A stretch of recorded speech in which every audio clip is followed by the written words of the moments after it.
Hey everyone, welcome back, and welcome to another movie review. Movie I saw in theaters last week. Oh boy, this was a really good one.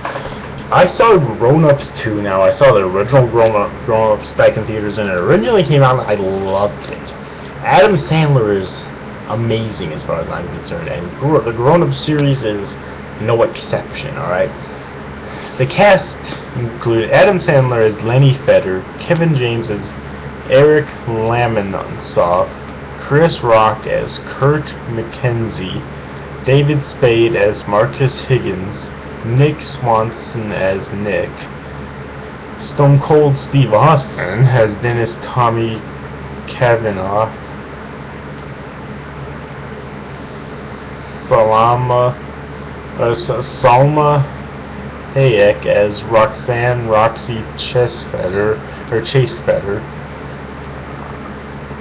Stephen Buscemi as Wiley, Halston Sage as Nancy Arbuckle, Jonathan Lauren as Robadurks, Kevin Grady as Mooseby, Richie Nivirini as Tardio, Jackie Sandler as Sally Lamonsoff, and the list goes on. Let's just see about the rest of the Fedders. Jake Goldberg as Greg Feder, Cameron Boyce as Kathy Feder,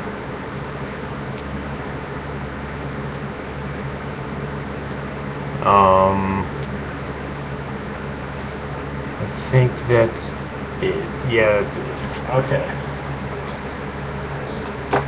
I had Stone Cold Steve Austin in here, so that was awesome. And I also had Shaquille O'Neal too.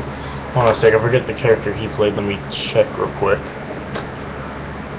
Shaquille O'Neal is Officer Fluzzo. So yeah, both Stone Cold Steve Austin and Shaquille O'Neal were both in this fucking film, which is awesome. Now, basically, in terms of plot, there's not really a whole lot to talk about this film. Alright, basically 3 years after the events of Grown Ups, Lenny Feder has relocated his family back to Connecticut, where he and his friends grew up. This time around, the Grown Ups are the ones learning lessons from their kids on a day notoriously full of surprises, the last day of school. In the beginning, all of them still think that their children are still kids. However, throughout the film, they begin to accept that their children are growing up. Alright. Pretty much, yeah. And the rest of the film's filled with comedy, because this is a full-blown comedy, obviously, and it's Adam Sandler, for God's sake. Now, Adam Sandler is just as funny as ever, and I laughed at so much shit in this film. Also, at the end of the film, Adam's wife, what is her name? Hold on a second.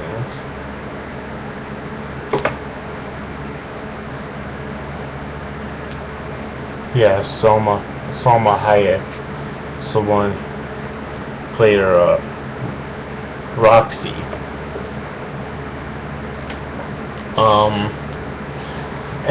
At the end of towards the end of the film, it's revealed that Roxy's actually pregnant. She talked previously in the film about wanting a new kid, and apparently it's because she didn't reveal to Lenny, her husband, yet until near the end of the film, but she was already pregnant.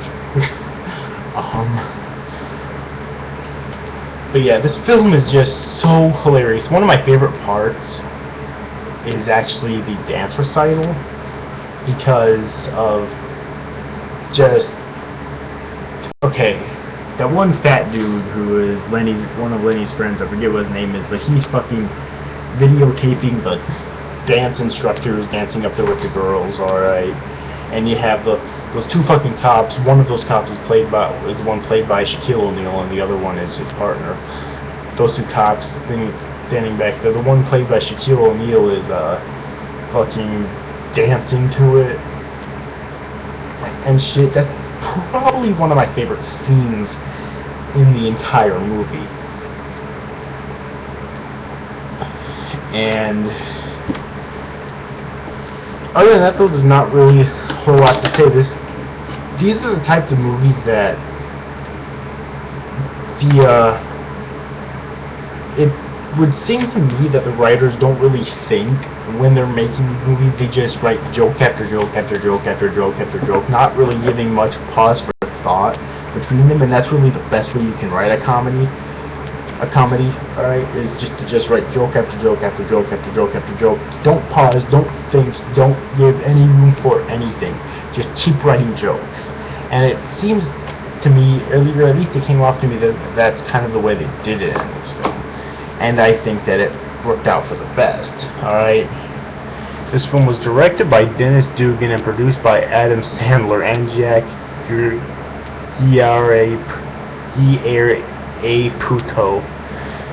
It was written by Adam Sandler, Tim Herthly, and Fred Wolf. So, Adam Sandler, Tim Herthly, and Fred Wolf are amazing comedy writers. I'm not sure if they wrote the first one or not. I know Adam Sandler helped out with it, obviously, but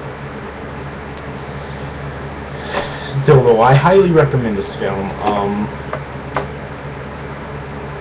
If I had any complaints with this film, because I do have problems with it, then I'd say that it might have been a little bit on the shorter side, because for me at least, this movie went by so fast.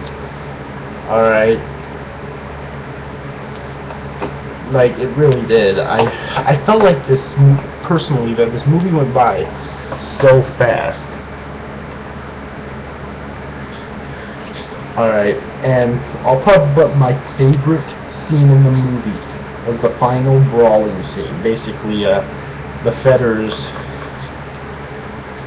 Adam anyways, and his friends started this party, or held this party, which when he told his wife about, she was pissed, of course, but then he said, oh, it's just gonna be a small party, and then the whole fucking town shows up.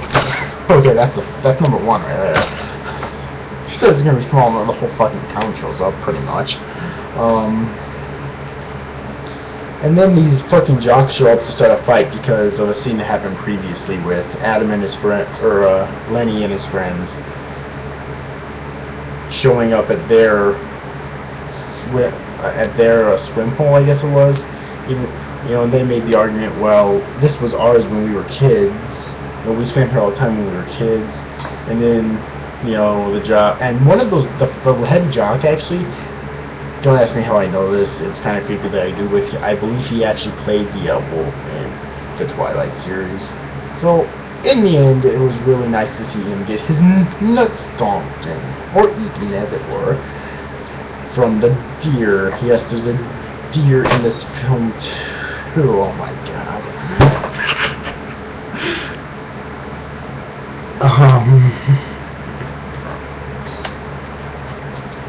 Yeah, there's a deer in this film too. It's in the opening scene of the movie because the little girl, Fetter, I forget her name, leaves the front door open in case any animal wanted to come in, and an animal did come in, a deer, which slept with Lenny and what's her name again?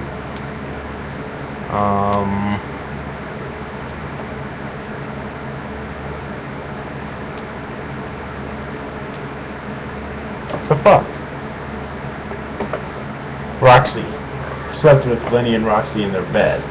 Alright, and he's at the end too. Basically, the same little girl gives, after that douchebag basically kicks Lenny's ass, his daughter comes out and claims that he won a prize for it, her stuffed bunny rabbit. When he takes it, the deer, who apparently loves that stuffed bunny rabbit for some reason, basically tries to eat his nuts away in order to get that bunny rabbit. amazing. Fucking amazing. So yeah, that's really all there is to talk about with this film though. It was just so good. I really want there to be a grown-up story now.